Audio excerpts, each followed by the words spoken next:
Sir ఈ 185 గజాల commercial plot అని చెప్పాయి కదా రోడ్డుకి, ఇంకో ఇది సార్ ఎగ్జాక్ట్ ఈ రాళ్ళు వేసింది క్లియర్గా.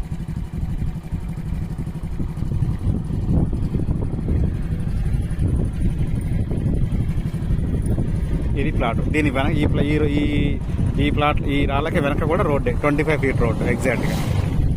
మొత్తం అంతా రోడ్డు ఫేసింగే సార్. మీకు స్కూల్ చెప్పాయి కదా సార్, ఇదిగోండి ప్లాట్ సార్ ఇది, అదిగోండి స్కూల్ అది. ఇది స్కూల్ ఎంట్రన్స్, ఇది మొత్తం వాళ్ళది 8.5 acres మొత్తం అంతా కూడా. ఆ కనిపించే వాల్ ఉంది కదా, ఆ వాల్ అటు పక్క మొత్తం కూడా పుట్టకోటే ఎగ్జాక్ట్గా. ఆ లాస్ట్లో బిల్డింగ్స్ కడుతున్నాయి కదా సార్, ఆ కనిపించే బిల్డింగ్స్ ఏంటంటే మ్యాక్స్ కాలేజీ, బొమ్మ ఫార్మసీ కాలేజీ, అవే అనమాట ఇవి క్లియర్గా. సో ఆ కనిపించే ఆ ఫారెస్ట్ మొత్తం అంత ఫారెస్ట్ లాగా ఉంది కదా, అది వెలుగుమట్ల పార్క్. అది ఆ వెలుగుమట్ల పార్క్ ఆ టైప్ వచ్చేసి జిఆర్ఆర్ శ్రీనివాసం. కొద్దిగా ముందుకెళ్తే మీకు జిఆర్ఆర్ శ్రీనివాసం కనిపిస్తుంది, హిల్స్ మీ లాగా ఉంటాయి. ఇదిగోండి ఇక్కడ ట్రాన్స్ఫార్మర్ కనిపిస్తుంది కదా, ఈ